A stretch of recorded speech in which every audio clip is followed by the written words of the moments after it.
Oke teman-teman, dalam beberapa menit ke depan, kita akan coba lihat Asmaul Husna dari sudut pandang yang mungkin sedikit berbeda. Jadi ini bukan sekedar daftar nama yang kita hafalkan ya. Anggap ini sebagai sebuah alat yang bisa kita pakai setiap hari, biar hidup terasa lebih ringan. Yuk, kita mulai. Coba jujur deh, pernah nggak sih kamu ngerasa kayak gini? Lagi terbebani banget, entah karena kerjaan, keuangan, atau apapun, dan rasanya respon pertama kita itu ya mengeluh. Pikiran rasanya berat, hati jadi gampang banget sedih. Kita semua pasti pernah ada di posisi itu. Tapi, tahu nggak sih, justru di saat-saat kita lagi kalut-kalutnya begitu, ternyata ada sebuah panggilan yang ditujukan langsung buat kita. Sebuah pesan yang bukan cuma buat menenangkan, tapi juga buat ngasih kekuatan. Panggilan ini adalah sebuah undangan langsung. Dan inti dari semua obrolan kita hari ini itu berpusat pada satu ayat yang luar biasa ini. Coba perhatikan baik-baik ayat ini nih. Ini bukan cuma pernyataan biasa loh. Ini tuh kayak undangan yang personal banget. Seolah-olah Allah lagi bilang langsung ke kita, "Hei, aku punya nama-nama terbaik. Jadi panggil aku, berdoa sama aku, pakai nama-nama itu." Ini dia kunci utamanya untuk bisa terhubung sama Dia. Jadi, Asmaul Husna itu apa sih sebenarnya? Simpelnya gini, Asma itu artinya nama-nama, dan Husna itu artinya yang paling baik. Jadi ini adalah 99 nama yang menggambarkan sifat-sifat Allah, kasih sayangnya, kekuatannya, keadilannya. Nah, lewat nama-nama inilah kita bisa mulai kenalan sama siapa Tuhan kita. Nah, pertanyaannya kan sekarang, oke, terus apa untungnya buat kita? Apa manfaat praktisnya buat kerjaan kita, keluarga kita, atau buat ketenangan batin kita? Yuk, kita bedah gimana semua ini nyambung dalam 3 pelajaran hidup yang relevan banget buat kita. Oke, kita masuk ke pelajaran pertama, kunci iman. Ini fondasinya teman-teman. Ternyata, kenal sama nama-nama Allah itu adalah langkah pertama dan paling penting buat nguatin iman kita. Coba deh kita pikirin bareng-bareng. Mungkin nggak sih kita bisa benar-benar cinta dan percaya sama seseorang yang nggak kita kenal? Selitkan. Nah, sama juga.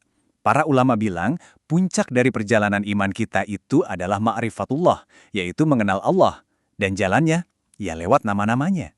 Waktu kita paham makna Al-Aziz yang maha perkasa atau Al-Hakim yang maha bijaksana, iman kita itu bukan lagi cuma sekedar warisan atau konsep, tapi jadi hubungan personal yang kuat. Oke, kita lanjut ke pelajaran kedua, obat penenang jiwa. Nah, ini nih. Di tengah dunia yang serba cepat dan sering bikin pikiran pusing, Asmaul Husna itu ternyata bisa jadi obat penenang yang paling manjur. Kutipan ini, wah, kena banget ya. Ini tuh kayak resep yang dikasih langsung buat semua kecemasan zaman modern kita. Pas lagi ngerasa kehimpit, bingung, sedih, solusinya satu, zikir, ingat sama Allah. Coba deh kita lihat perbedaannya.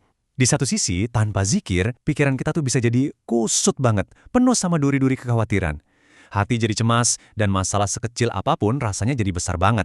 Nah, sekarang lihat sisi satunya. Waktu kita berzikir, menyebut namanya, kita itu lagi mengalihkan fokus, bukan lagi ke masalahnya, tapi ke sang penyelesai masalah. Beban pikiran jadi lebih ringan, hati pun jadi jauh lebih tenang. Kita ambil satu contoh ya, Al-Qayyum. Artinya, yang maha mandiri, yang terus-menerus ngurusin semua ciptaannya. Jadi, pas kita ngerasa kayak semua beban dunia ada di pundak kita, coba deh renungkan nama ini.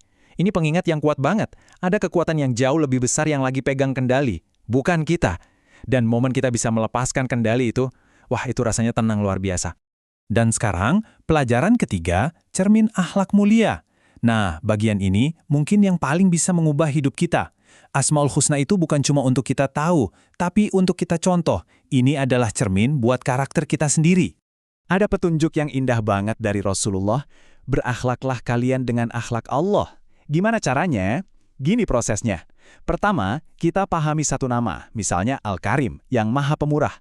Terus, kita renungkan, gimana sih Allah nunjukin sifat pemurahnya ke kita setiap detik?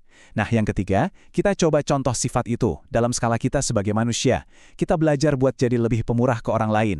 Dan proses inilah yang pelan-pelan membentuk kita jadi pribadi yang lebih baik. Makanya, Asmaul Husna itu bisa jadi semacam kompas moral buat kita. Setiap nama itu jadi penunjuk arah. Saat kita merenungkan bahwa Allah itu Al-Ghafur, Maha Pengampun, itu langsung jadi pengingat buat kita biar lebih gampang memaafkan kesalahan orang.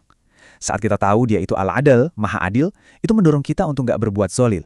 Oke, jadi kita udah bahas 3 pelajaran luar biasa dari satu ayat sebagai kunci iman, sebagai obat penenang jiwa, dan sebagai cermin karakter. Nah sekarang, giliran kamu untuk refleksi sebentar. Jadi intinya begini, Asmaul Husna itu bukan sekedar pengetahuan, tapi sebuah kekuatan yang bisa kita akses setiap hari. Sekarang saya mau tanya ke kamu. Dari 3 pelajaran tadi, kunci iman, obat penenang jiwa, atau cermin akhlak, mana sih yang paling klik dan paling kamu butuhkan saat ini? Coba tulis jawabanmu di kolom komentar ya, saya beneran pengen baca. Terima kasih.